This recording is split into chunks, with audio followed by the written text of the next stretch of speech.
MAFS Intimacy Week is here and it is so spicy. But before we get into it, if you love my reviews, hit that follow button and let's do this every night together. Okay, so first up, Jake and Ash are out of the experiment.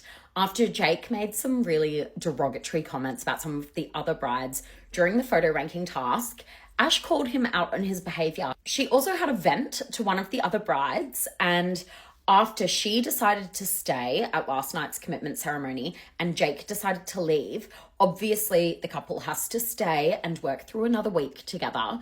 But Jake spat the dummy and was like, "You betrayed my trust," which is just so ironic because this whole thing was filmed for national television. Like, regardless of whether Ash tells one of the other brides something, they're going to work it out eventually, you know, when it's broadcast to the nation. Anyway, c'est la vie, these two are gone. Alessandra hosted an intimacy workshop and we got all of the juicy details from the couple's sex lives. So firstly, Owena and Adrian, they are banging. Jackie and Ryan have not yet been intimate, but Jackie remains hopeful about their relationship. Ree and Jeff have not yet got jiggy with it. Ree is scared that if they do, things might fizzle out, and maybe that's an indication of what happened last time they dated. Maybe Jeff is a bit of a one and done kind of guy. Serena said that her and Billy have done the deed once, but it's never happened again since. Apparently she walks around naked all the time. She was explaining this to the group and then Morena pipes up and was saying she can't believe that this man isn't throwing himself at her. She's so gorgeous, blah, blah, blah. She then revealed that Tony goes to sleep at 5 p.m. and it leaves her, not only at 5 p.m., on the couch. So they sleep separately. She sleeps in the bed, he sleeps on the couch. He falls asleep snoring at 5 p.m.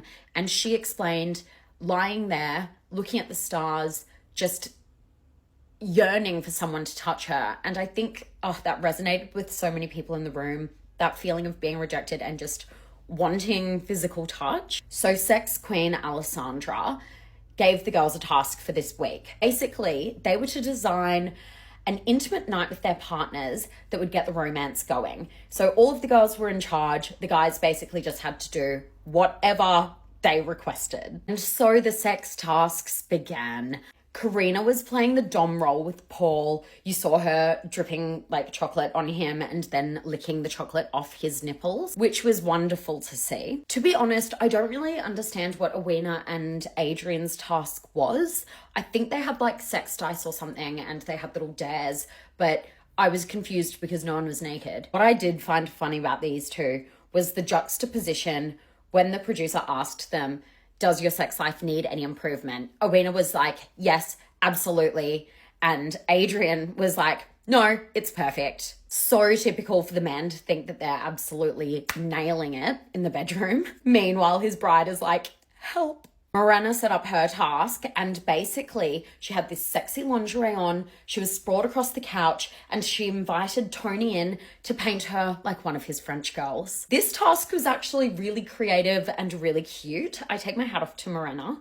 It was something that, you know, you could actually develop a bit of romance but without it feeling too intimidating.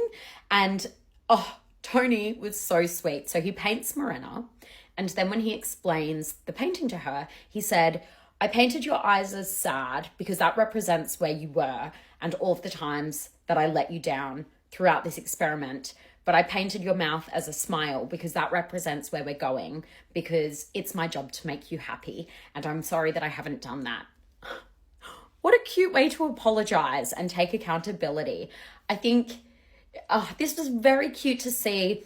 Their relationship is obviously developing, which is nice. And Morena didn't jump him in the end, which we were all shocked about. Ree described her idea of intimacy as quite vanilla because what she planned for Jeff is basically just a night at home with sushi, some music playing, some red wine, and Ree, I tend to agree, where are the dominatrix suits? But Jeff seemed to enjoy it and that's all that matters. Sierra and Billy most definitely had the most awkward romance date or intimacy task Basically, Sierra dressed up in some sexy lingerie. She didn't have a top on. She bent over a couch. She got some massage oil out, and Billy's task was to give her a sensual massage, but he just couldn't keep a straight face. He was laughing throughout the whole thing. I actually felt really sorry for her, and I don't really get it. Either he's just not into her, or he's just a really awkward person. I don't know. But the most dislikable groom award goes to Ryan this evening, who was tasked with making Jackie feel beautiful. All she wanted was some compliments from him. Oh God, this was a disaster. They were sitting on the couch together. Jackie was in this sexy lingerie. She was like to Ryan, I want you to give me compliments. Literally the easiest task. And Ryan goes,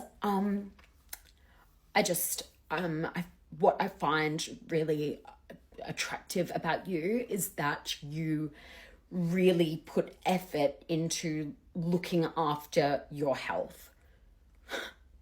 Can you imagine if you asked for a compliment and instead of just being like, you have a gorgeous smile, I love your hair, you have beautiful eyes, look at your glowing skin, whatever, that's your compliment? Like, oh God, these men are clueless. You could then see Ryan getting more and more aggressive. He brought up the photo ranking task and he was like, the only reason you want me to give you compliments is because you feel insecure about the photo ranking task. And the reason I ranked you third was because that was the truth. He was like mansplaining the photo ranking task to her.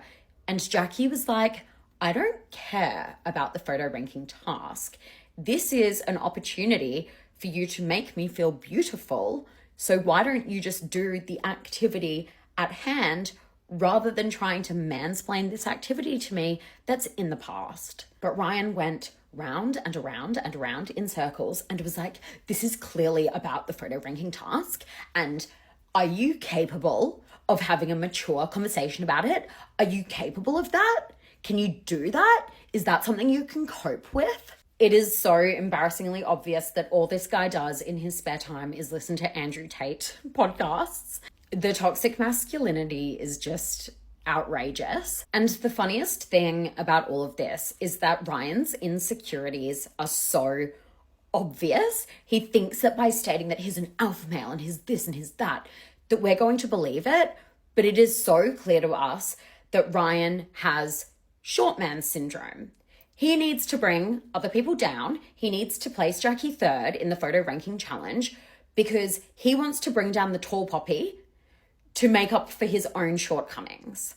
He can't stand seeing someone who is genuinely confident.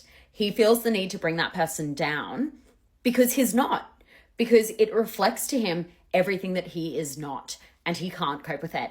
You could see his anger just rising and rising and rising. And Jackie was so calm, so mature, and that aggravated him more. Ryan, let me remind you that it doesn't matter how many steroids you take, you will always be a sad little man. If you loved my reviews, hit that follow button and let's do this same time, same place tomorrow.